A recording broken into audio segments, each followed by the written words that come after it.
Okay, we are on, or I'm on. Here we are, and it's me alone, and without Jeff.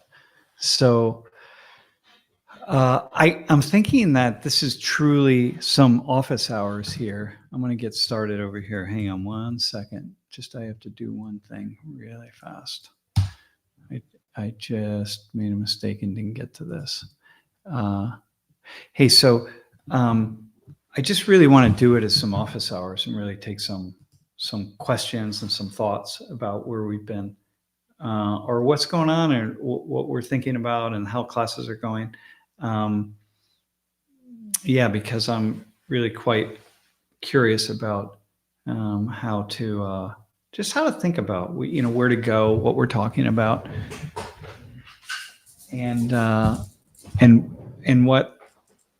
what would be good to talk about. I know that I just came up with a topic as a result of yesterday's class. We have a really cool, I think a really good class that's coming up, that Kayla, the woman, or KJ as she goes by, who volunteered, and at one point she asked, are you saying I'm weak, or do you think I'm weak? At that thing that I was asking her about, what she sees when she looks in a mirror. And anyway, that's going to be the title of the class next Thursday. Really delving into this, the sociological kind of way of seeing the world, and the degree to which we're shaped by things outside of our control. So that feels pretty cool. I think that'll be a really cool class. I have at least 2 very interesting volunteers for that, or we have, I should say, and so we'll see. All right, that's that. Hang on, I'm doing a couple more things here just to make sure that we're rocking and rolling. Okay. Hey, so let me hear just maybe a couple of things, couple questions. And if you have some, because I have so much. I've been listening to, just kind of watching the news and thinking about a lot of things related to where we're at. And I was listening just today to the BBC, and the BBC is largely where I'm tuned into it. It's just as close as you get to information and data as pretty much anything. I mean, I just am, and also I listen to BBC One, or maybe it's BBC Two. And hey, Axel, I'm gonna say more about what you were confused about what I was trying to do, etc. Say more about that, because I'm curious. I'll respond to it. Anyway, I really appreciate BBC One, what I listen to, because there's some UK news, but mostly it's global, and really fascinating, really good, man. I just like it. It allows me to feel like I'm getting information from all over the world, and in particular, a lot of news, a lot of information from Africa, and from Asia. So I don't know, it's cool. If anyone wonders, that's a big source of a question for me. So someone asked, why did I stop wearing my kata? Well, first off, I think it's like when you wear a kata, like you have to. Here, I'm going to show you. The way to get it on, like you don't. It is a solid. This is solid stainless steel, and once you get it on, it's really difficult to get off, and so. Which is fine. I mean, that's the nature. That's what it's meant to be, right? It's kind of like once you let your hair grow, you don't ungrow it. I mean, you don't cut it, right? And this is very much a symbol of a touchstone for Sikhism, right? And so for me, it was a touchstone in a similar way that the beads are when I'm talking or when I'm doing class or something, prayer beads. It just keeps me really grounded. Well, the kata really kept me grounded also, but it just got in the way in so many different places that in the end I just kind of said, hang on, let me just take it off for a hot minute. But I might put it back on because it had really good meaning for me. It felt really, it always felt really like I was, I don't know, these religious symbols, right? Religion exists, in my humble opinion, to point us toward the larger questions in life. And so whatever the symbols are that we decide to attach ourselves to, because it could be anything, it doesn't matter. I mean, whatever those symbols are the ones that, we're going to use to turn our attention inward to the larger questions, or the connection between the spirit that's inside of our bodies and the larger energy force in the world. And so for me, I just pick and choose symbols that feel good for me and that make some, that feel good for me, that make some meaning, that I can take the meaning that they have in general to most people. And I can use that meaning and integrate it into my way of kind of thinking about some things related to my own life and mortality. So anyway, the kata was one of those. And I think that it's like I'm a person who picks and chooses what I want, because I'm not attached to any particular religion or religious practice, that I can just kind of pick and choose the ones that feel different customs or rituals or whatever that feel good, that make sense to me and that point me somewhere. And that when I either practice them or touch them in some way, that I feel centered and I feel grounded. And so that makes sense for me.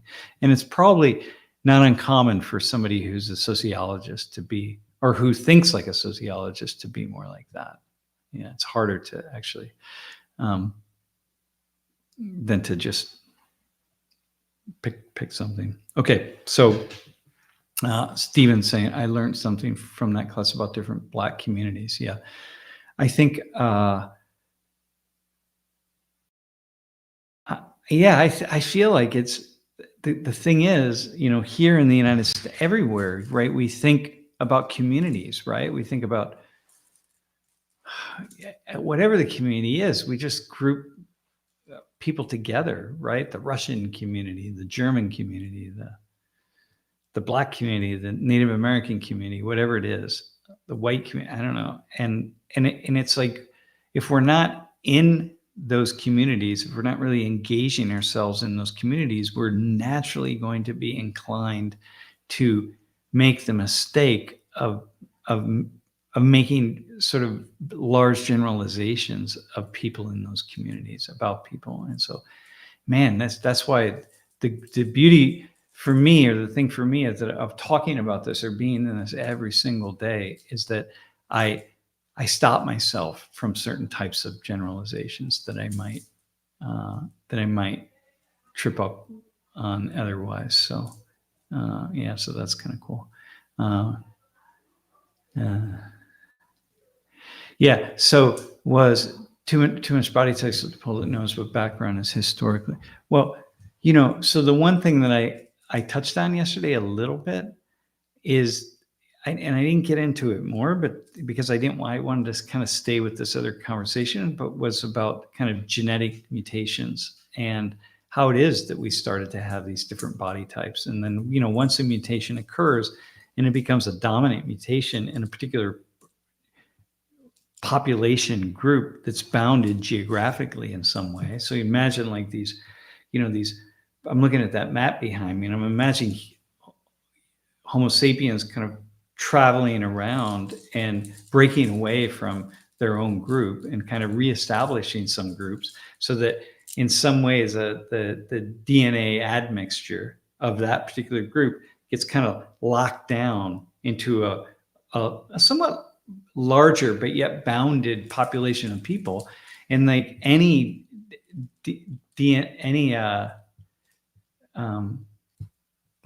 that stands out, right?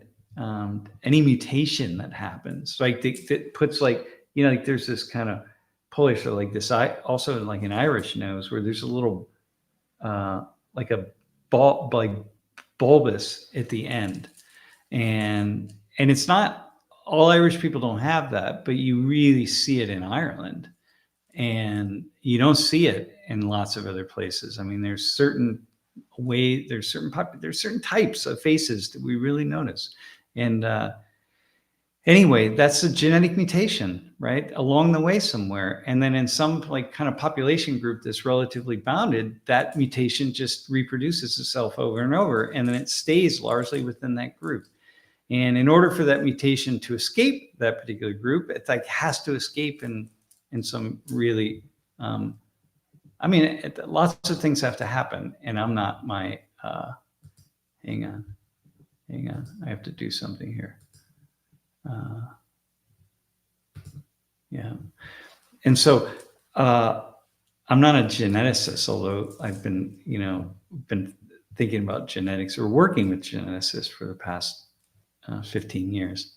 And so when I didn't get into that yesterday, but it's so interesting to see these population groups and see people and all these many sub differences that we see. So it's pretty cool, man.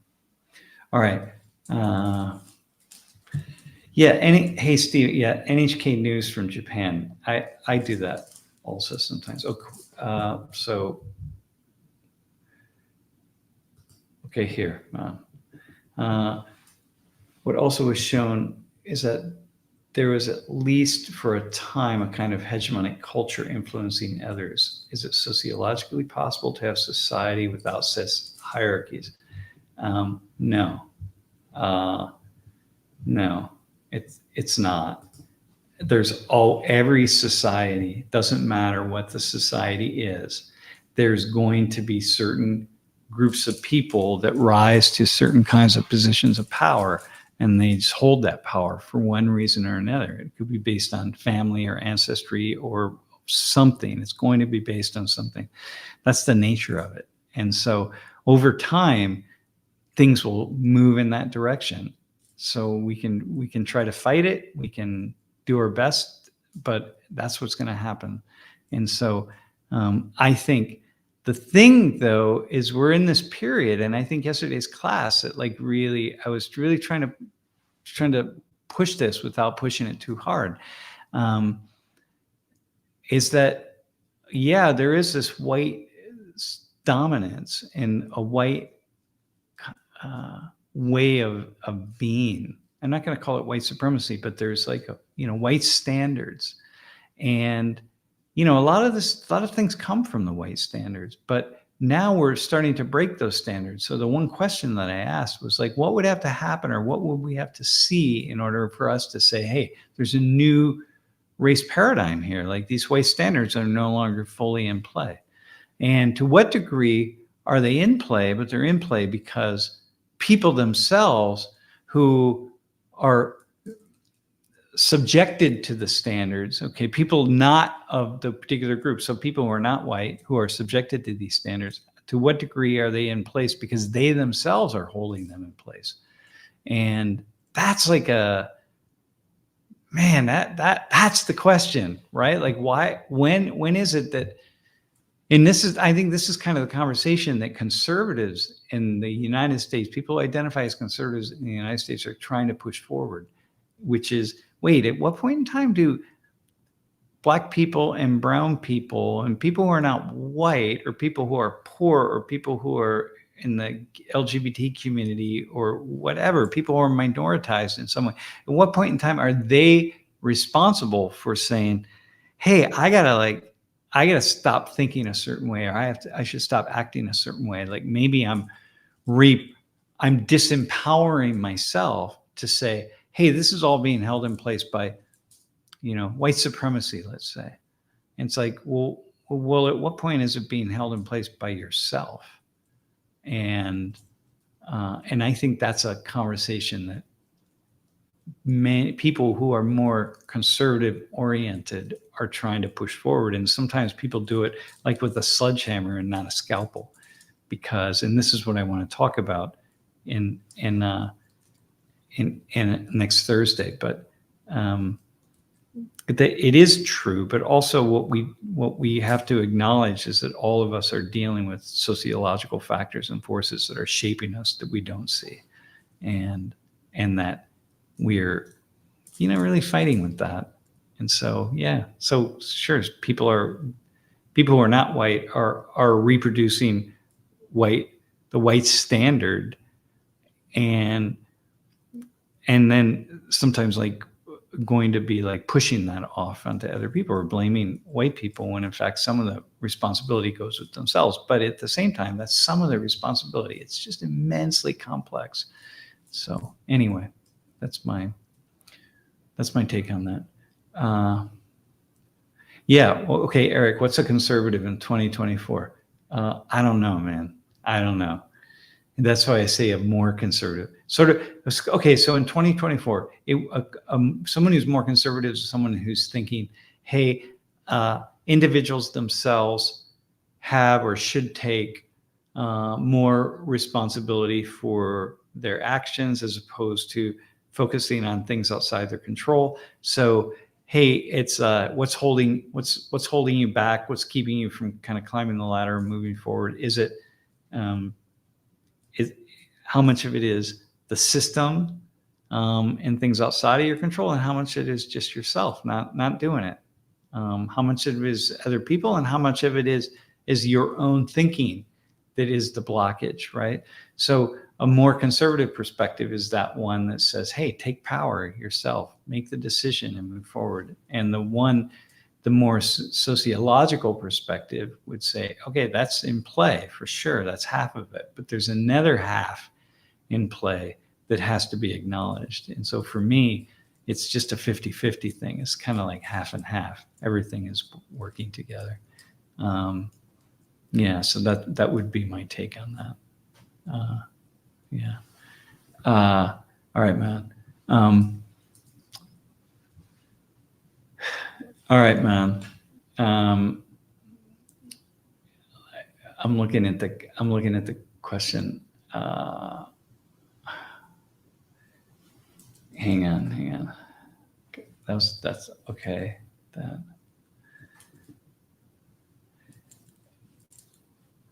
No, hey. No, Eric. No, I'm not. But I suspect that they might a little bit, but also I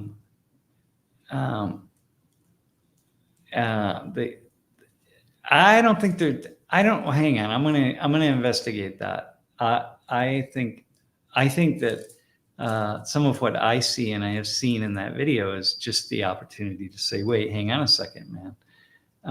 Let's just make sure that this is the video with Derek Chauvin. Let's just make sure we're having an honest conversation about a lot of these things. So that's my key there. Okay. Do you think the white beauty standard actually modified what was seen and more desirable for Black males, apart from modifying how Black women are supposed to dress? Definitely. Listen, the white beauty standard is complicated because first off, even the white beauty standard is a white beauty standard that is drawn from cultures and backgrounds from so many different communities, and including Black and brown communities. And like here in the United States, it's almost impossible to and when I make statements like that, like I did yesterday in class, and I talk about that, it's like, oh man, it's like everything, there's an asterisk everywhere, because what does it even mean to say, like Eric, you asked, what's it mean to be conservative in 2024? Well, what's it mean to talk about a white standard in 2024 when it's the same as saying, like, what is American food? Like, what would be like the typical dish in the United States? What would be the typical desirable traits in the United States these days? Like, you can't make a claim one way or the other. I think these things just reflect back onto one another. And I think actually, if you listen to the women, to the conversation that we had yesterday, I feel like there's definitely an awareness of that. that nobody is. The students today, young people today, are having a very different conversation than they would have had 20 or 25 years ago. People who are not white are much more empowered, much more complex in the way they're thinking about these issues. Sometimes what happens is, the kind of loud voices are out in the world, the voices that are very clear that it's, black or white, or it's one way or the other. But actually, I think that when you listen to students and you listen to young people, and once, I give them a microphone and say, okay, now listen, talk. People are listening, so let's have a conversation. People are pretty smart and very thoughtful about the claims that are made. So anyway, I find that just time and time again. So what I see is much less like simplistic thinking and much more complex thinking for people who are really young, man. Like these, people are like 18, 19 years old. And that's pretty, I don't know, it's pretty impressive sometimes when I see people up on the who come up to the front of the room and they start talking. I'm very impressed.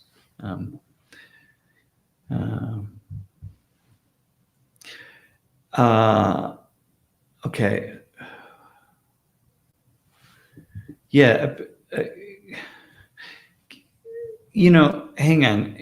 Yeah, maybe Eric, you could put that podcast episode by Glenn Lowry in the chat. That would be good. Sam, did you like to speak?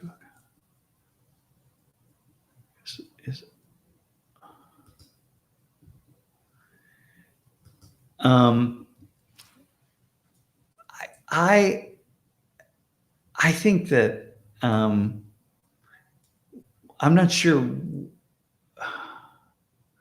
Yeah.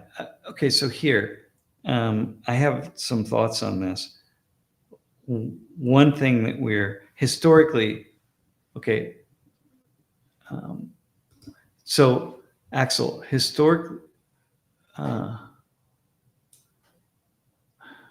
grandma society, man. It's really, hey Jeff, by the way, it's definitely really hard to to just continue to talk and monitor the chat. So definitely I'm feeling like the need for us to do this together. It's because it's very easy for me to get distracted. Anyway, the grandma society. Yeah, I'm not sure what you mean by that. I mean, I have some ideas of what I mean by that. One is that, we're seeing that in certain sectors all around the world where people are really struggling to hold on, man. It's just it's increasingly difficult to have children and maintain one's position in the world and go to work and do the things we have to do without extended family. And, this is one of the deep struggles that is really reshaping the social structure of many communities and how we do that.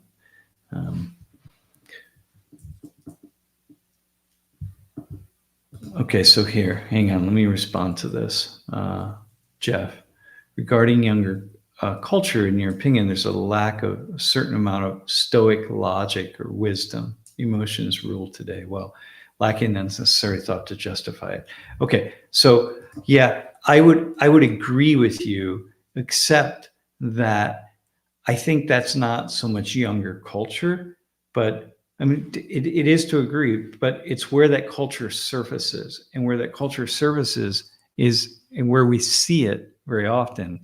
I mean, unless you have kids and you're really involving yourself with young cultures, but where it surfaces is with like social media, where it's very easy to let emotions rule the day and let emotions sort of step out in front of wisdom and logic.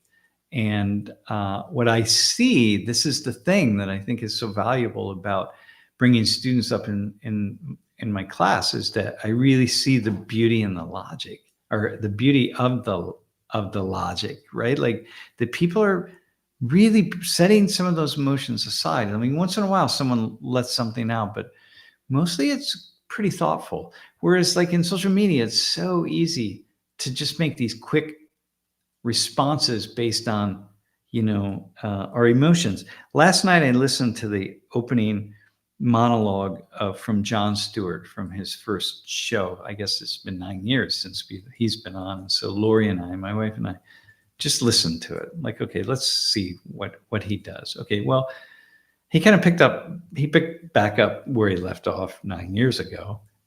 There was one really kind of funny joke in it that I thought was pretty clever. The rest was just kind of standard comments, jokes. I mean, it's hard to even say they're jokes, but just really designed to elicit emotions and feelings. And but there was the one joke, which I don't remember what it was, but I guffawed at it. I mean, it was a statement that was unpredictable, but otherwise, yeah, that's just where we're at, man. And so I think that this the younger generations who are really leading with and been brought up with social media just have the ability, man, to just push those out there, and the thoughts out there, the emotional thoughts. And man, that's why I don't listen to these, like the talk shows and different things. Like I'm really trying to just hold off on that, because when I'm listening to something and it's like kind of a funny critique of the right, or a funny critique of the left, just for some reason it just feels like it just feels wrong. It just feels like it takes me away from where I want to be. And so anyway, which is the thoughtful analysis.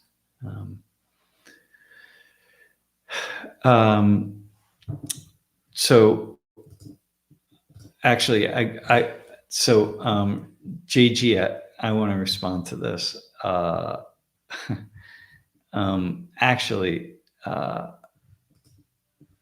think that there really are a lot of they're just what we're seeing. We just don't put cameras into a lot of classrooms. I mean, most people do not want to do that. And they certainly don't want to do that when we're talking about these sort of like highly charged issues like the ones I'm talking about. And, I'm going to do another one tomorrow. And so that's quite understandable. Like, why would you want to subject yourself to that? Like, look, man, you get into this business to be, say, like a college professor, and the job is to be a college professor. You go in, you close the door, and then you just talk about things, right? Well, my gut would be that if you put cameras in, if you just randomly selected 20 or 30 sociology classrooms from just across the world, even, I don't know, but certainly the United States, but I mean, some parts of the profession, for Europe or the United, it doesn't matter, anywhere, Korea, China, it doesn't matter. I think you would find that most people are pretty centered, pretty balanced, and they're not leaning far in one way or the other. And most people would be pretty much a lot like I am in the way they approach things. I think many people would be afraid, and I sometimes, think about it. I wake up in a cold sweat in the middle of the night, man, and I think, what am I doing? Why am I doing this? And why would I do this? And what's the point of it? Like, what am I getting from it? And this is just a really bad idea. And so I don't, yeah, so it really bothers me. But my guess is that most people who are teaching sociology are probably pretty balanced. Yeah. Yeah. So Um, yeah. Hey, Robert, thanks for that. Like, totally crushing on me. Yeah, hang on. Yeah, I appreciate that. I mean, it's nice to get the kind of responses. For me, honestly, and maybe someone could say something. I don't really know what people see. I don't know that if I were stumbled across my channel, you need to know I never watch videos. When Jeff sends me a video and says, "Hey, you need to watch this," I resist so hard. Sometimes I don't watch. Like he'll send it and say, "Hey, let me know if this is okay." I very often will have Lori watch it or something, or I just watch a very tiny part of it, and I'm like, okay, yeah, whatever. It's so difficult to watch, and I think in part what happens for me is that if I watch it, it's like with my students, I try not to. One of the reasons I don't engage with the stream too much is because I don't want to continue to remind them that there are people, that the cameras are in the room and people are watching. And what happens when we have cameras on people is it's surprising how much we just forget that they're there. And then we just do whatever we want to do, which is why all of this kind of reality television can be the way it is. And you think like, whoa, people are performing for the cameras or something, and they're not. They're just like, just being themselves. And so it's quite surprising. But for me, man, I just can't watch it. I can't watch myself. Man, it's so really, really difficult. And I think that one of the good things about that is that it just keeps me really in place. It keeps me where I think I need to be, and it keeps me from performing. And I don't want to. I don't want to. Yeah, I don't want to perform, man. And yeah.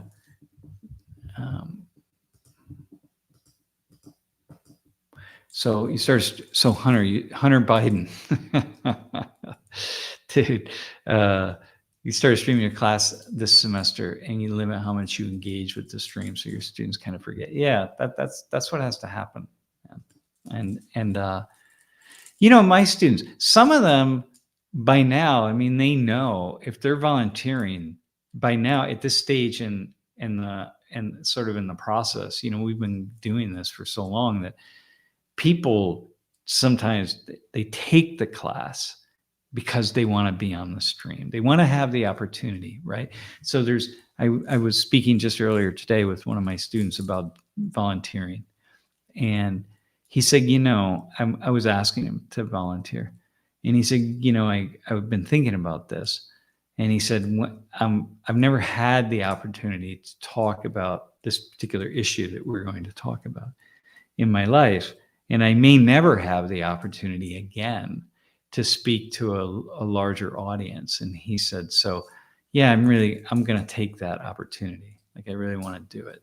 And I said, okay, good, man, good, because I think it's going to be really good. It'll be very interesting. I wish I could say more, but it's going to be really cool. Yeah, I would like, hey, by the way, Adventuring Ellie, I definitely would like to watch those classes from across the globe, man. I really, I would love to do that. And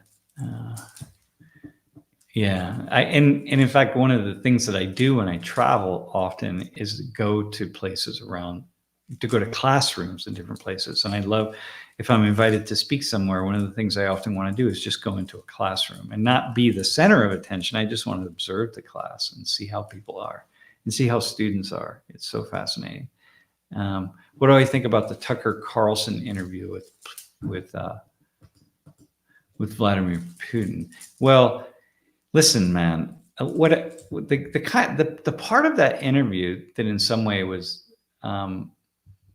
really kind of stood out for me was watching Tucker Carlson sitting in a chair. I saw this photo, and I don't know if it's real. I never know if anything's real anymore, but he was waiting for Putin, and Putin is like, apparently, you know, everyone, he's always late, right? Which is not really a Russian thing, but I don't think it is. But anyway, he's always late. He makes people wait. That's a power thing, right? Putin is a guy that's really obsessed about his power. He's obsessed about his height.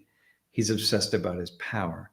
And so he makes everybody wait. And that's just such a power move, right?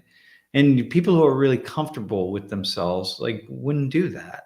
Like, you just don't do that. But if you're trying to maximize what power you think you have, or what little bit you have, or however much you have, then you do those kinds of things, right? But in any case, I was watching Tucker Carlson sitting there in a room, just kind of by himself in a straight back chair, waiting for Putin to show up, you know, or to be called in, or whatever it was. And I was just thinking, what a lonely soul, man. Like, how do you, like, and Tucker and I, like, Tucker did a couple hit pieces on me, right? So, like, when I'm not feeling so kind toward him, I pronounce his name with an F instead of a T, but because he really made my life miserable for a hot minute. But I think, like, as someone who grew up in the Cold War, and who grew up with the message of hating the Soviet Union and hating the Russians, which, you know, were just one and the same, right? It's just unbelievable to me how a huge segment of our population is turning around and seeing Vladimir Putin as the anti-hero. And he just, like, you know, I felt like he just, like, so put down Tucker Carlson, man. It just felt like he was just making his way with him, right? But the biggest thing is, like, why Carlson would be over there in the first place, and how this guy becomes like the anti-hero. Like, what is that? Like, man, what's going on here? And it makes me really, I mean, it's, my head spins to think that people, the same people who 30 and 40 years ago hated the Russians, would hate Putin, somehow see the Russians as the good guys in something that's going on here. And I'm just absolutely blown away, man. And absolutely blown away by that. And it makes me so, it helps me to understand history in some ways, because history is just replete with people just changing their minds on a dime, because they never really had a position anyway that was very strong. So it didn't really matter. It takes a lot to have a very thoughtful and well conjugated position about complex matters, you know, something like, you know, global relations, or like climate change, or something that's just immensely complex, poverty, whatever. And so it's just striking that people who so hated the Russians could just turn around and like, okay, that's fine. Like, you know, and follow Trump on that, you know. Damn, man. It's just, it's unbelievable, right? You know, when he was first, you know, yeah, I don't need to go there, but yeah, that's all, man. I'm just like, wow, what a crazy thing. Yeah, what a real crazy thing. Yeah, I think, listen, man, Stephen, I think everyone studying, it's really good to study sociology. If you see it as not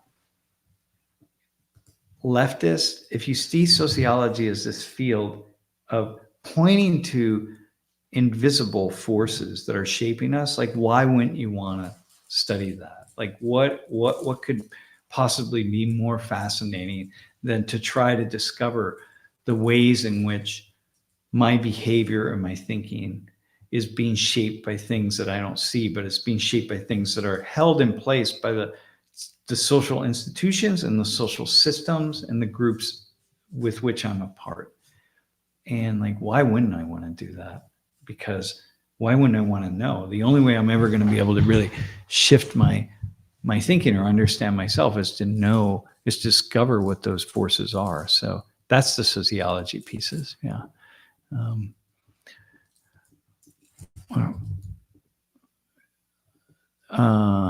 Is it? I think what you're saying, Axel, is it normal that students in my class are mostly not studying Soc? I think you meant to say Soc. Yeah, I have probably there's 810 students enrolled this semester. I think at best there are 5 sociology majors at best. At most, yeah, I would say. Yeah, it's really yeah. Hey, listen, I would want to. Hey, I want to say this. Michael or Mikhail.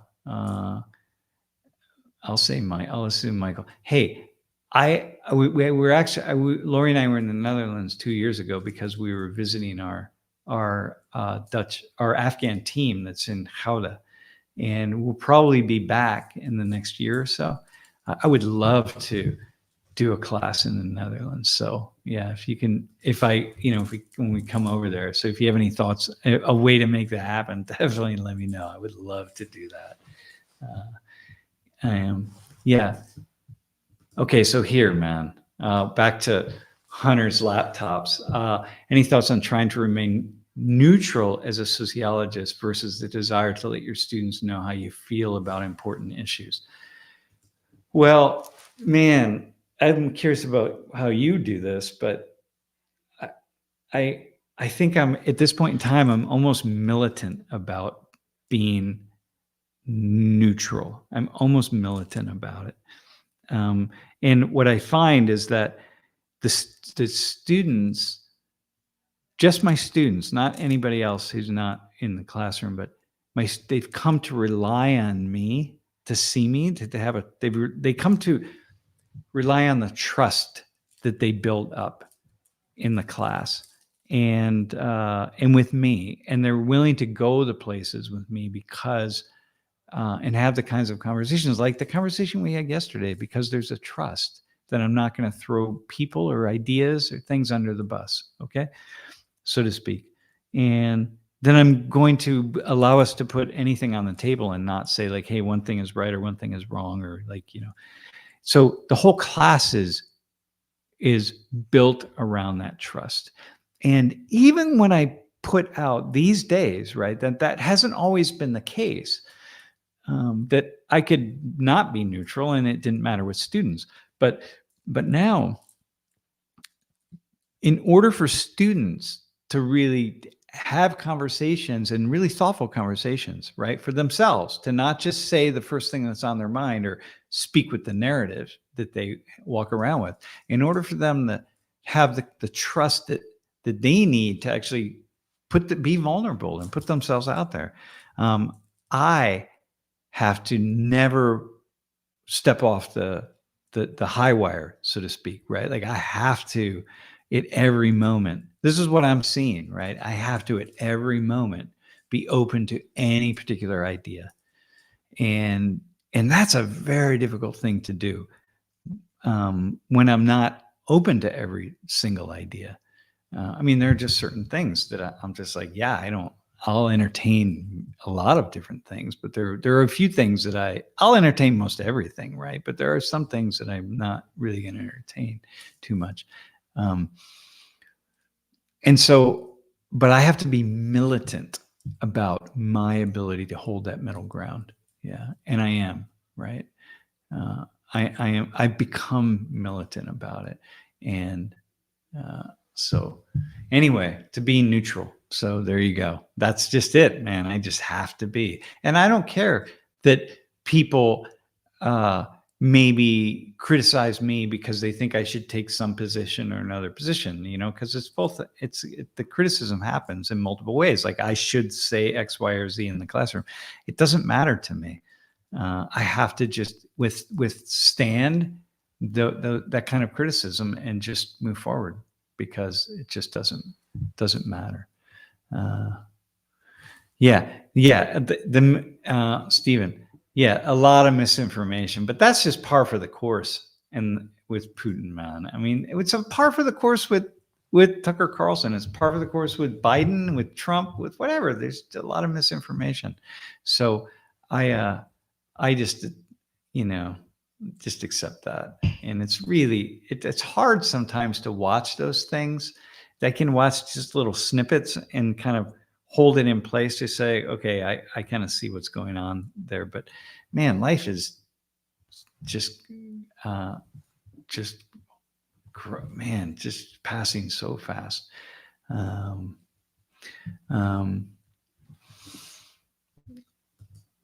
Why would one want to promote propaganda?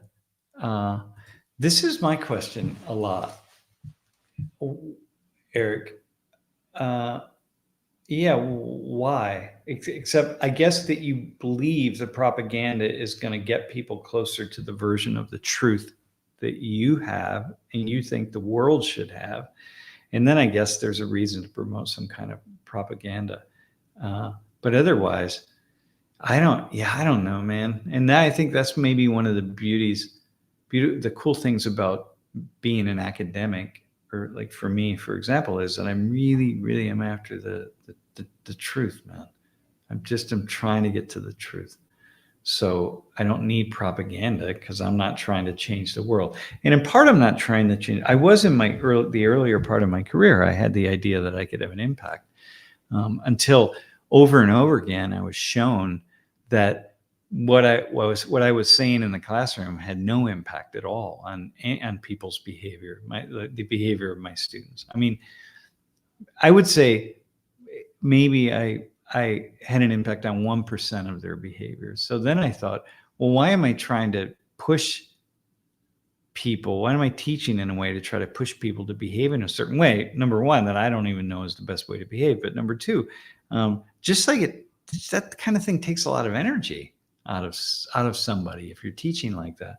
So slowly over time, I just kind of stopped, and now I just have no interest in changing the behavior of my students. I just have an interest in prompting them to think in some way that's different than how they thought when they entered the classroom.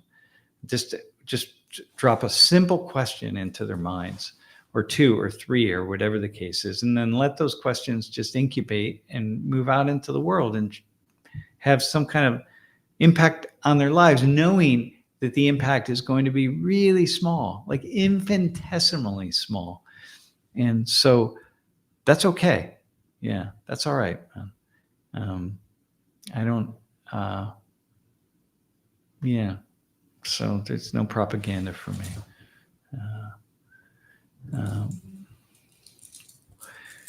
Okay.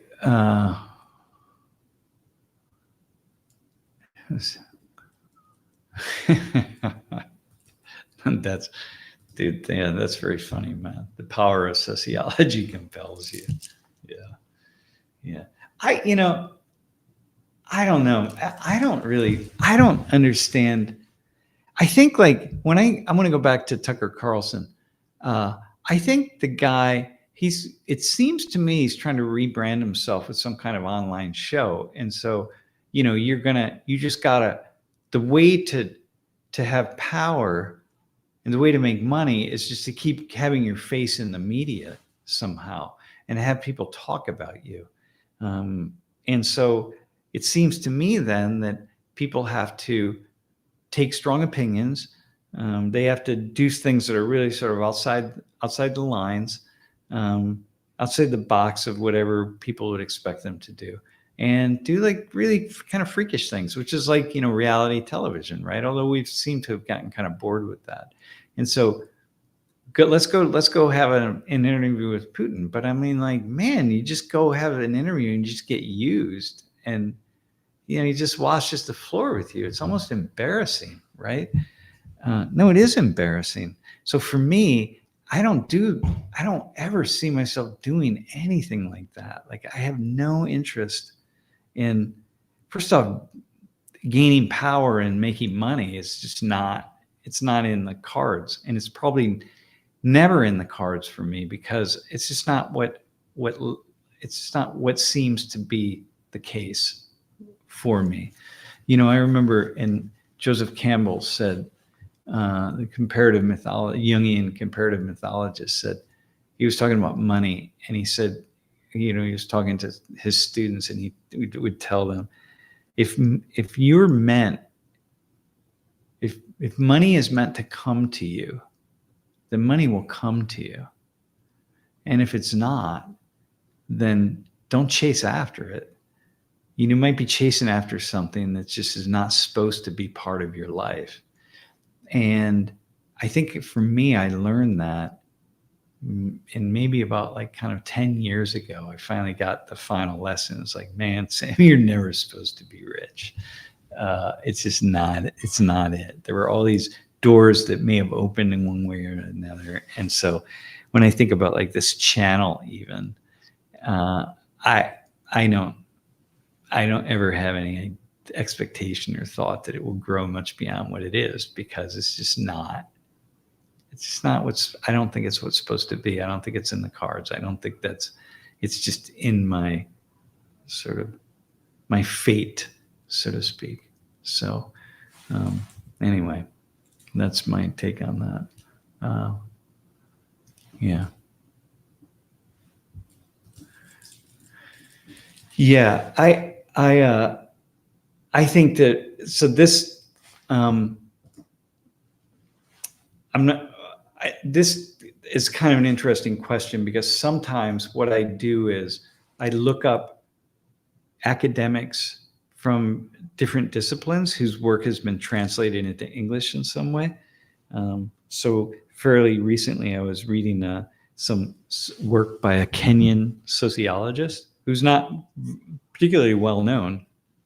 Definitely, I'm sure we're not well known outside of Central Africa, but or reading some work by a Chinese scholar, a Korean scholar, people who are known only really mostly inside of their countries or society cultures, and it's absolutely very fascinating for me just to see the subtle differences in the way that they see the world, and it's really it's very cool. Actually, it's very cool. I feel like I'm kind of walking on I'm traveling, in a way without moving, but I'm traveling into the mind of somebody who's had a very, very different journey. So, yeah. By the way, the Tate brothers, I've been wondering, like, what happened. This is one of those examples of kind of a movement or something that hits the media really hard. This, like, the Tate brothers in this like uber hyper machismo, right? Like steroided up machismo, right? And how that became like a thing for about 3 months, and everybody's like doing stories about it and talking about it, and people asking me like, hey, tell me what's going on with my kids. I'm like, my son was reading this and like this, that, and the other thing. And I'm like, man, just hold your breath. It'll go away. It just will pass through. So anyway,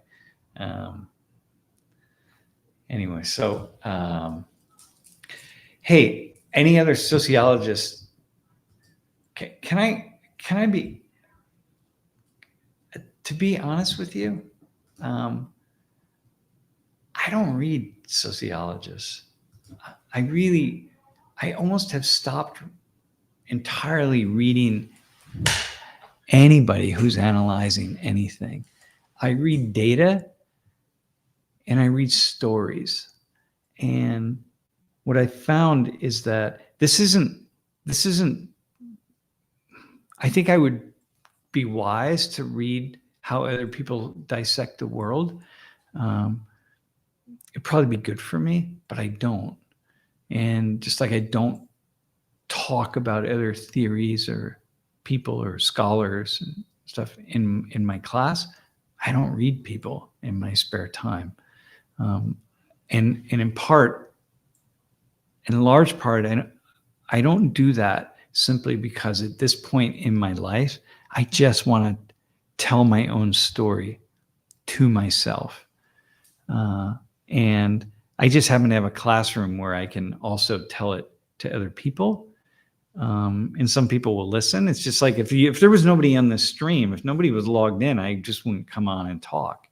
And for a while, Jeff and I would start to stream, and there'd for a couple of years ago, there'd be like 8 or 12, maybe 15 people, and I'm like, okay, I don't have time for that. Like I can't keep talking.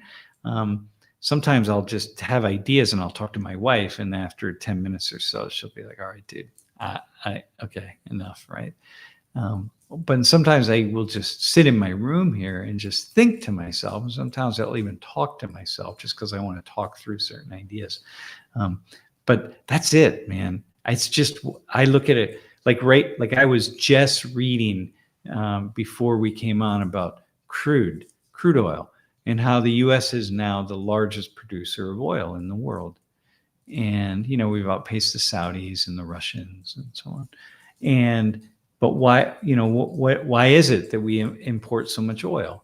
And so I'm like, yeah, well, okay. I mean, I have a sense of why that is, but let me dig into it.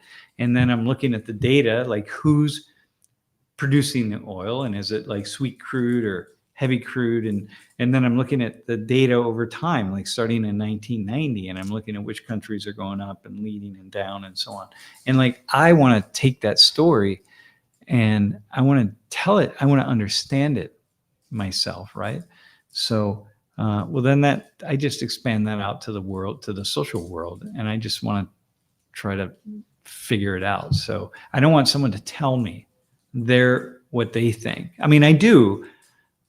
That's really nice to have, because most anybody who's talking about most anything I talk about, I mean, I can always find many people who are much more thoughtful about whatever it is we're talking about or I'm thinking about. But I just want to tell my story. I'm at this stage. It's kind of like, you can practice golf for a while. You can be at a golf simulator and you can just keep hitting the ball against a screen and just again and again and again. But eventually you want to get out in the golf course, and you want to get off the driving range and the practice putting green, and you want to go get onto hole 1 and you want to tee off and you want to play a round of golf. And so I think I'm at that kind of stage right now where I just want to see what stories I can tell. And listen, man, here's a good question. Do you know anything about the coming world government? Well, here's a thought. Here's the way I think about this, right? I've been thinking about this for a long time. I wouldn't say well, here's where we're at. If human beings are going to survive, we're going to have to find a way to build larger and stronger alliances between nation states, right? We may move away from the nation state idea. Nation states it's a new human creation. I mean, it's only going back really a few centuries, not much long, where we think about nation state in the way we think about nation states, in the way they're linked and bound and connected together, right? The modern nation state, I should say. But if we're going to survive, it seems to me that we're going to have to build a strong world system that is not based on individual nation states acquiring military weapons and then using them against one another, right? And using them to acquire or appropriate, or however it is, right, control the kinds of resources that they feel like they need to control in order for their own nation state to prosper. Like, we're not going to survive like that. It seems to me, this is my own humble opinion, right, that what's going to be necessary are certain kinds of agreements that are truly global agreements, and that the states with the greatest amount of power will have to, for some reason, give up some of that power to less powerful states, because that will be the only way that they can survive. Right now, that has not been the case. The powerful nation states can survive based on exploiting and using and like really reshaping these global agreements and treaties in ways that benefit them over other people. So like we think about, you know, the WTO, the World Trade Organization, and, you know, all the UN. I mean, all of these global organizations, they're really shaped and controlled by the dominant parties, right? The dominant nations. But it seems to me that we will need to see much stronger agreements. And then this is that kind of, so if we go back to this question about that I just put up on the screen about the coming, the world order, so to speak, right? Here, there it is. Randall's, do I think anything? It's not know anything or think anything about it. Well, what I think is when the world order comes, we'll be very happy that it came. And this is my gut feeling. I'm thinking like a sociologist here, right? And I'm thinking about some way in which we are going to need to control these technologies and the things that really could lead to the great destruction of life, very much as we know it, you know. And I'm thinking about things like viruses, you know, these like the COVID-19 is just like a really small thing like that. You know, COVID-19 next time around maybe is going to kill 100 million people, like 500 million people, right? Instead of, you know, killed, you know, 1 million plus people in the United States, maybe it's like 20 million people in the United States. And when that happens, and what we saw is that the global world order wasn't ready for that. We didn't know how to respond to it because every nation was sort of operating against every other nation. And we saw every nation was suspect, right? So it's like, you know, you don't know where, it's like the virus, it's hidden. We don't know where it's coming from. So, you know, you sort of put these borders up and we try to protect ourselves. But, you know, we see that didn't work very well, and it's not going to work very well. What we need are these really strong agreements so that next time that happens, we find some way to stop it. Now, that probably goes against the thinking of that sounds like a far left sort of idea, probably to some people. But for me, it's a sociological idea, because you have to find ways to control the behavior of large groups of people in situations of crisis. Like, you've got to get people to act. You have to have a wise governing actors. And then you got to get these governing actors to truly see themselves as acting for the benefit of the larger population and not just their own power. So like in China, for example, yeah, you've got a really strong government, but the people making decisions are also trying to hold on to their own power.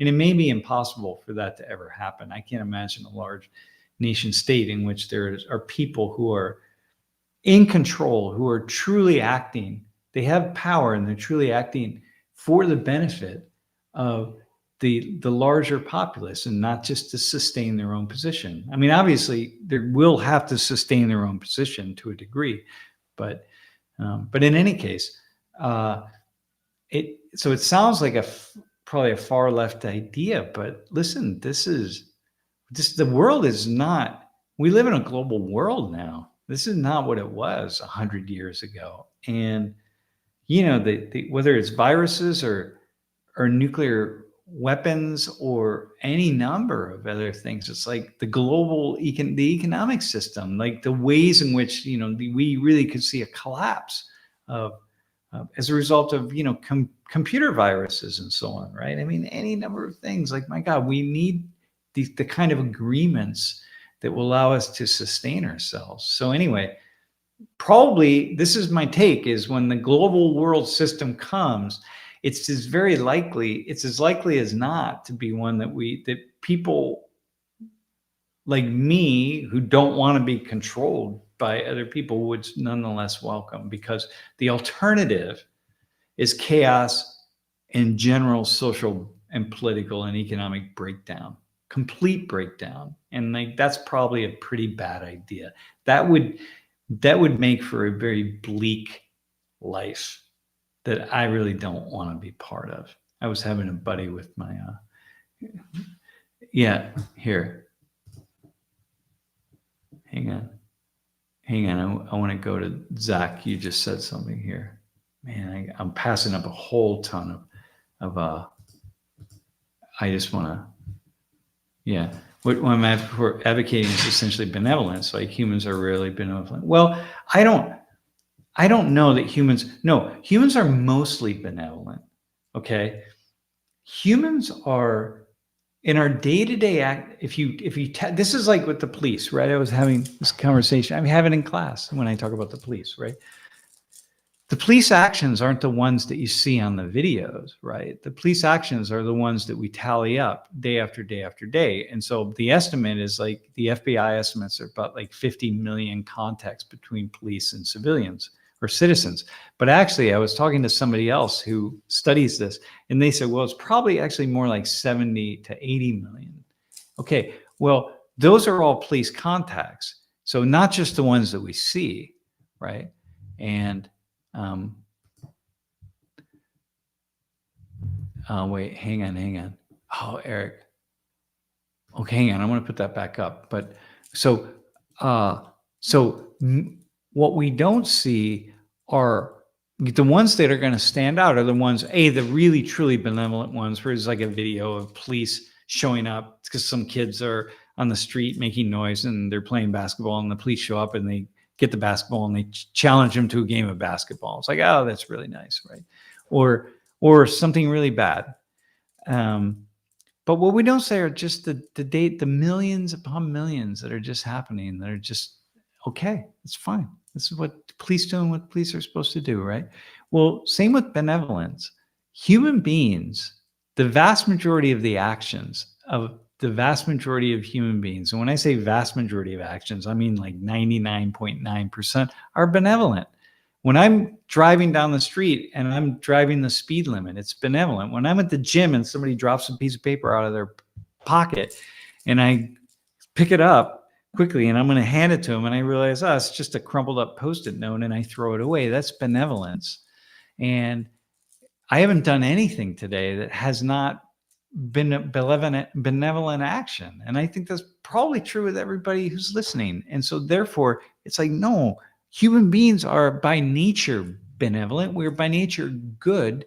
We're by nature caring. And we are by nature willing to put, at the very least, put other people alongside of ourselves, right? By nature, right? So, so this is, so that right there changes the conversation. So now we say, well, what do we do with leadership?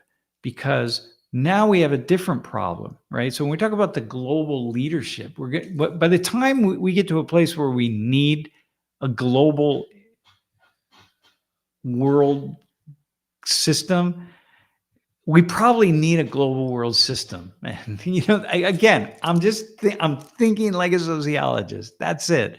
It's like, damn, we need a system in which we're going to be able to control the things that absolutely need to be controlled in order for us to survive in the way that we are living at any given moment, right? Like, we can all survive like the Mad Max Beyond the Thunderdome kind of thing, but like, we don't need that.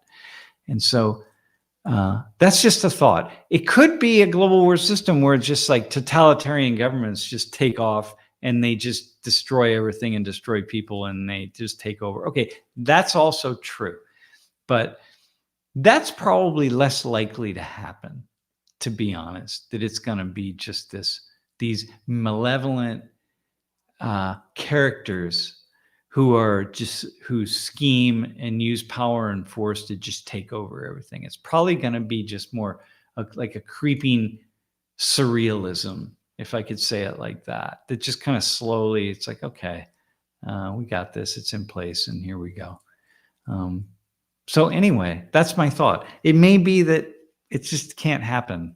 It just can't happen because we can't find a way sociologically to build systems that can be led, with leadership that can be led. And by led, I mean they're always going to, people who live in groups must rely on some members of the groups to make decisions for everybody else in the group. It is not possible to have a 100% pure democratic group in any way, shape, or form, especially as the group grows large. You can't even have it in a family of 4 people.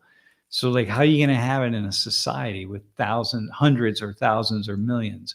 You can't. And that means some people have to be given the power or elected into power or something, given that power to make some decisions that are critical to the functioning of the rest of the group. And it's that ability to give power to people and then transition from those people to other people. And the problem is the other people are almost always going to be other people who want power and they think that they can do it differently.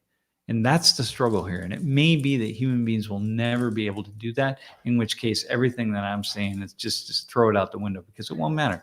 We can't do it. And by the time we hit some sort of global world government or whatever, it's going to be based on malicious, everything's just malicious and dark and horrible. And so it's just like, whatever, you just go with it. But anyway, that's my thought of that.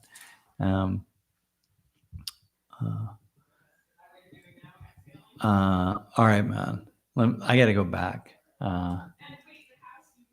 Well, here, listen. I think media is what people are interested in are the things that are rare.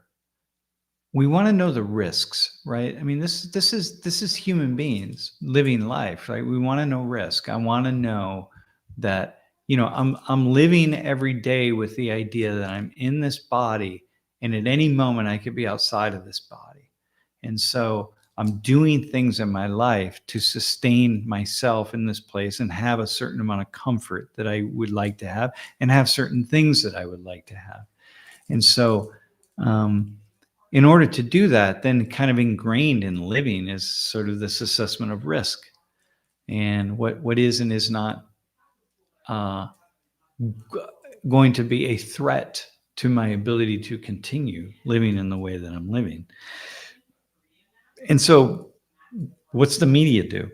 The media shows me things that are uncommon, right? Because I'm interested in that. I don't care about things that are common. It doesn't matter, I can assess everything that's just normal day to day. So I want to know, well, what's not normal? What are the things that really stand out? And then the media are going to show me the things that are both uncommon and risky. So it always leads with murder, because murder is the most uncommon thing. And it always leads with stories about, these like extreme violence of some sort, because extreme violence, except in very localized communities, is pretty uncommon across the planet. And so, and on top of that, then what the media does, they do me a favor and they help me assess what's risky and what's not. So, so Lori and I are headed down to the Southwest, and we're going to investigate what's happening at the border over our spring break. So the first week in March, and maybe I'll do a stream from down there. But, I was thinking like, oh, okay, let me hop over the border, because I lived in Mexico for a hot minute back in the day, and we've been to Mexico several times. But let me just hop over the border. So, I get on the computer. I'm looking on the map, and I'm saying like, okay, where can I pop into Mexico, right? And I'm like, okay, I definitely don't want to hop in at Ciudad Juarez, right? In El Paso. Like, I don't want to go there. There's too much happening there. So I want some small border crossings with some, small towns, right? And do I drive over or do I walk over? And so I'm just assessing the risk. And the first thing that pops up are the headline stories, danger to U.S. tourists going over. So I say, all right, hang on a second. Like, what is this? Right now, I gotta see, when was that written? Is it one story or multiple stories? Like, who wrote it? What's the reasoning behind it? And then I want to say like, I want to assess in that way. And then I assessed in one spot where we might go like, hey, this is actually quite uncommon. It's very uncommon. So the headline was a big headline, and it was like in lots of different places, something bad happened to tourists. Well, the reason it was a headline and I could see it in so many spots at this one particular time, it wasn't reason, was because it was so uncommon. And like, wow, we were surprised. That kind of thing never happens here. Well, shit, we had a murder. We live in a very, and we're in State College. It's a pretty wealthy community. It's a highly educated community. It's our neighborhood's a very relaxed neighborhood. It's a very calm neighborhood. We had a murder 2 doors down from us. We had a murder 2 blocks over this way. We had a murder 3 blocks. This is in the past 20 years. We had a murder 3 blocks over that way. We had another death 5 houses down. And we had a murder 4 blocks up this way, and then another 7 blocks the other way. I mean, in 20 years, this is a violent community, man. You know what I mean? But if I didn't live here, I walk back we call it the homicide house. It's 2 doors down from us. We walk past it every day, and once in a while we'll remember, oh yeah, that's the homicide house. Like, we don't even think about it because it's not that kind of community. And so anyway, the media, this is going back, it's a long way of responding to that. This right here, this is what I'm responding to. It really does help us to, like, if we're not careful, we see the world as far more risky than it is. And so, yeah, anyway, there. Yeah. Yeah. All right, hang on. I'm gonna keep going down here. Kyle, dude, Kyle Sullivan, Yukon Law, man. Yukon Law. Thanks, Kyle. Yeah. So I don't. Anyway, I think that I don't think I'm being. When I talk about this, I understand that there are certain areas and certain regions and certain places on the planet where there's a fair amount of violence. Like I know that, but I also know that almost always that violence is very localized. And I remember the first time I have stories about this. One time when I was in Nicaragua during the war. But anyway, yeah, okay, yeah. So here, listen. Here's the thing, man. Crime here in California is really bad. Okay, so. Definitely, like, I see that. I mean, I see it in certain places. Okay. So, but California is a big place. So it's not crime in California, right? It's crime in certain areas, certain parts in California. Okay. Certain communities inside of other communities. Was never this way. Okay. Yep. Things are happening. Things are changing, People go to jail, they get caught, they go to jail, they come out, they do more crime, this kind of thing. Okay. So one of the things that we're seeing is that, we need to address either crime or the perception of crime. Okay. And we need to have a conversation about the fact that, hey, crime is happening in specific areas. So let's talk about that. Let's talk about how we're going to deal with that, because thinking sociologically, that's how we're going to address crime. We don't address it with like just a broad sort of solution. You address it with very specific solutions, or you don't ever really solve the issue. We have some things that are happening. Like right now, I've been kind of watching in New York City, some of the immigrants that have been, there's this gang, apparently a gang of mostly Venezuelan immigrants that are committing a fair amount of crime, street crime, and they beat up some cops and And then I think, all right, wait, hang on a second. Hang on, man. I've been to New York. So this is me. I'm not like a soft on crime person. Like for me, I'm like, dude, shit, we we need to treat that Lebanese mentor of mine used to say, the fastest road to an authoritarian government is through people's fear of crime. If crime gets too high and people have a sense that, and the risk gets too high and people have a sense that the government is not going to protect them, then they're going to want some kind of government that does protect them. And they'll give up any amount of freedom. The populace will give up whatever freedom they need to give up in order to feel protected by their government. So freedom won't matter. Throw it out the window. And if it got so bad, we just give up whatever we need to give up. Okay. So that's the fastest, surefire way to an authoritarian government. And he's the first. I was 21 years old when he talked about that in a class that we had on social conflict, and he walked us through. And like his take back in the day was, listen, man, when you're going to use capital punishment, if once you know 100% the person's guilty, you just take them from the courthouse and you take them, and like an hour later they're dead. Like that's it. And I'm like, okay, that might be a little bit of a stretch, but he was thinking as a sociologist to address this issue, right? Anyway, I'm thinking about this in New York, and I'm thinking, okay, wait, hang on a second. They're beating up police. How often, right? What's the headline, right? Where is the headline? Now, is the headline, how many police got beat up by these immigrants? How many other people are getting beat up by the immigrants? How many immigrants are there in New York, right? How many police are there in New York? How much crime are they actually committing? It's like, it looks like from the headlines, yeah, man, this immigrant crime is out of control. But then I say, wait, hang on a second. We all know, this is true across the world, immigrants, particularly those who are not legalized very clearly with papers, have the lowest crime rates of any other person in the population, okay? Except like elderly people, or infants.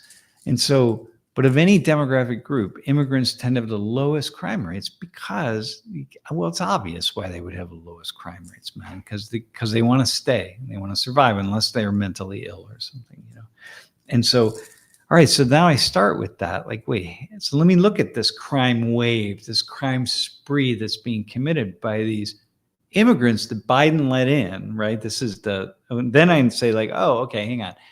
It's a critique of Biden, which is fine. I think Biden's policy on the border is just, well, there is no policy on the border. I mean, what the hell is going on, right? But that's one of the reasons I'm going down there, is to see some things and talk to some people, right? So there's the political critique of it, the political edge, the crime spree is out of control by these immigrants, right? And I know, like, well, that doesn't make sense because crime is low among immigrants. But they say, no, but there are these gangs that have come up, Venezuelan gangs and Colombian gangs and so on, and gangs from Central America, like, the 13 group from El Salvador, that they've infiltrated themselves into these communities. Like, okay, all right, cool. How much, right? Like, I want to get to the answer. Like, I don't want to be in denial about it, because I don't want to be in denial. Like, man, dude, if these MS-13 gangs are coming up from El Salvador, they're coming back to the U.S. from El Salvador, yo, man, you stop that. Like, please, like, this is insane, right? So, but the only way to get to it is to really try to figure out what's actually happening. So anyway, that's just a thought that I have on that.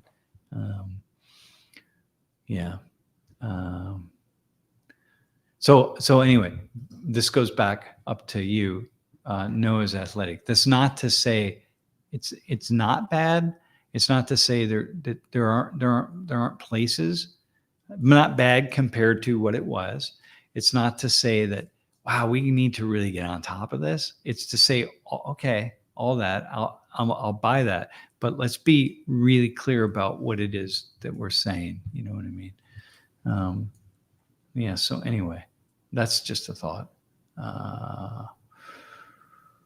Yeah, man. God. Oh.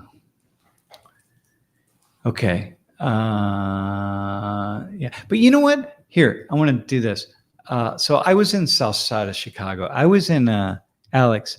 I was in Lori and I 3 years ago, right before COVID, actually, we went to visit one of our students who was a principal at a school in South Side of Chicago. And this was when the peak of so much violence happening in the South Side. Man, it was just fucking really unbelievable. We went to his school to visit him, right?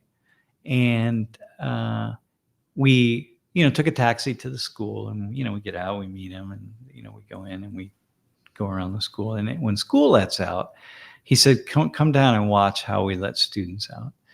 And this is in a really, really violent like neighborhood so if you don't know, for a while Chicago had these crime waves where these like 8, 9, 10, 20 people would be killed on the weekends, right? Well, we watched as school got let out. It was just like this amazing system in order to protect kids, right? How it happened, and the police showing up and making sure that everything was okay. And if there's people start shooting guns in the neighborhood and there's crossfire, there's systems in place for everything, right? And then we say, all right, well, let's go. So we go and we get in his car and we drive, away from the school. And he goes down this street here and he goes, okay, here we are. We're going to go left down this street. And he goes down 2 blocks this way. And then he's like, okay, now we're going to go 5 blocks this way. And then we're going to go, and basically what he did was go around the violent blocks, and I'm like, what is going on? Like, what is this? And it was absolutely fascinating to me. And so I start thinking about, the South Side of Chicago. Then we get to this part of the South Side of Chicago where there's like no violence whatsoever. But we talk about Chicago and the violence in Chicago, a city of almost 10 million people, right? But it's not Chicago. It's largely one section of Chicago, one side of Chicago. And even on one side of Chicago, it's only parts of that side of Chicago. I think, man, this is the stuff, right? This is the stuff that fascinates me. So anyway, I'm always thinking about that, those kinds of things. All right, so here. Wait, Jeff, is Jeff back? How do we? There. So, yeah. Hang on, I'm looking for what else. I'm getting ready to pop off because I have something. Yeah. Yeah.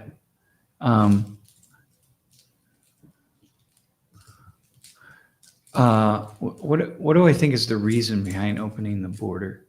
Well, I think this is a really good. Let me just take this, and then this gives me something to kind of come back to.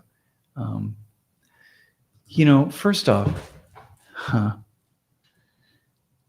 we're a nation the United States is a nation built on immigration. So there is just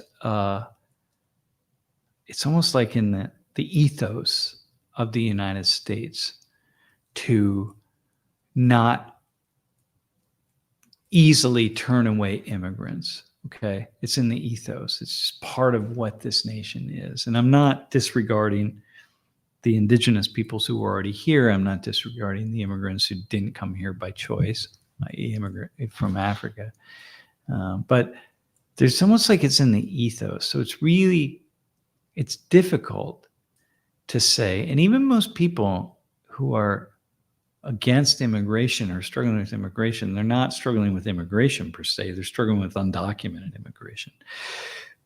So it's really hard for here in the United States to shut borders down, because we just have never shut borders down in these very serious ways, right? So, we have like during World War II, Japanese and early part of the 20th century with Chinese, but we never shut it down for Chinese. We never shut it down for Japanese, except for just a couple of years with Japan.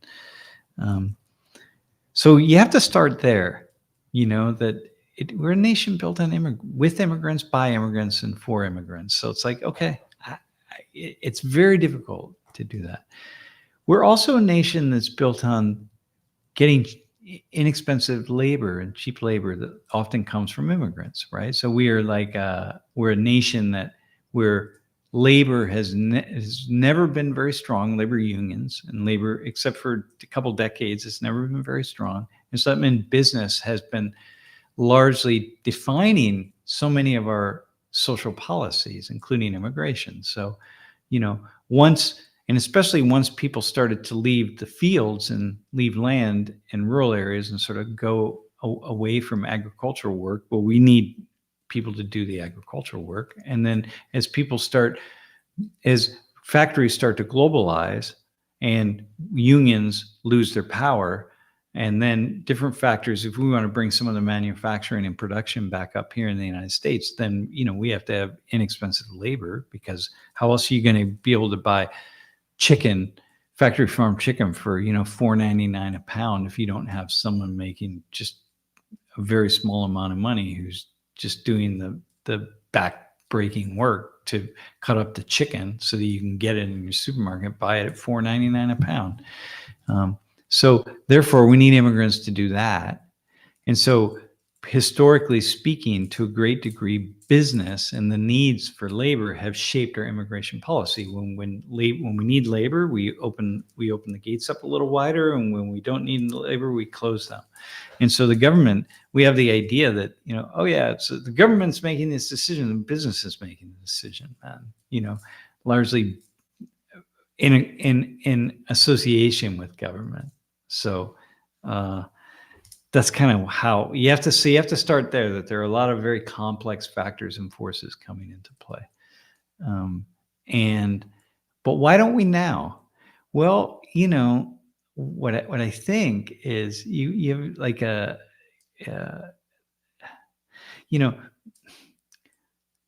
I don't know, actually, is the answer to my question, or to that question. I don't know. That's partly what I'm going down there to figure out.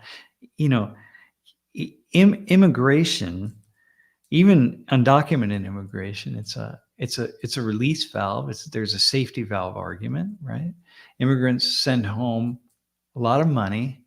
Okay, so when there's instability in Central America and in Venezuela and in Colombia and in other areas and in Mexico, then there's going to be instability here, because people are going to come here and people are going to get in. They're going to come in, and we're going to have to deal with it.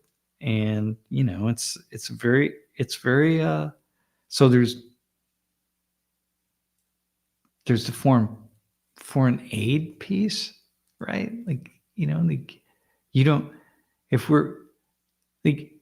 If you're a global leader in the world, you're going to send money for foreign aid. Like, you're going to do that. You just are. And we can say, well, but our people here need so much. Yeah, but man, you got to take a trip down to Haiti, man, and see what's happening in Haiti, and go to so many other places. So we have that foreign aid piece. And if we don't do that, then it's going to come back here. It's just immensely complex. It's so complex.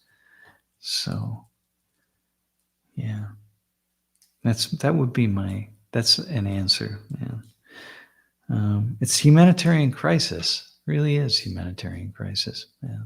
So many people waiting. Yeah. I don't know. Damn. Okay. I think I'm going to have to go. Wait, I want to respond to this question. I wish maybe it is possible. I mean, as a I could bring together a bunch of sociologists and political scientists. We probably maybe figure out how to do it. But The problem isn't you could do it the first time around, but then you gotta, at some point in time, those people have to leave office and other people have to enter. And it's the transition between governments where things are most dangerous and most problematic, as we saw, in 2021, in January of 2021. I mean, we saw that. It's the transition, right? So, yeah, dude. Hey, man, cause we here, Robin, man, cause we always have. Yeah, how about just that? Cause we have. It's just, yeah, that's the best I can answer at that. I mean, you could go into it, but all right, man. Okay, hey, listen, I'm gonna hop out. I really have to go. I have a meeting in 5 minutes. The class tomorrow, by the way, I see this, Stephen. The class tomorrow is called Poisoning the Blood. And it is about this question of how people see immigration and immigrants. So we're actually going to have a conversation about this. Yeah, so I think it'll be good. I'm looking forward to it. All right, man. We'll see. It's going to depend on the students who volunteer, but I think we'll get some good students. We seem to have had a lot of them. All right, man. I'm out. So thanks. I really, really, really appreciate the time. And sorry I didn't get to a lot of questions. But hey, by the way, I think we're going to go down to the Southwest. We're going to probably fly into Albuquerque and leave maybe out of Tucson, and then go along the border. So if anyone's down there in the Southwest and can help us kind of navigate a couple things, that would be really quite interesting. I haven't really tried to make things happen yet, but anyway, if you are, let me know, hit me up. All right, thanks. Okay, everybody, thanks. I appreciate it. Be well, and maybe we'll see some of you tomorrow.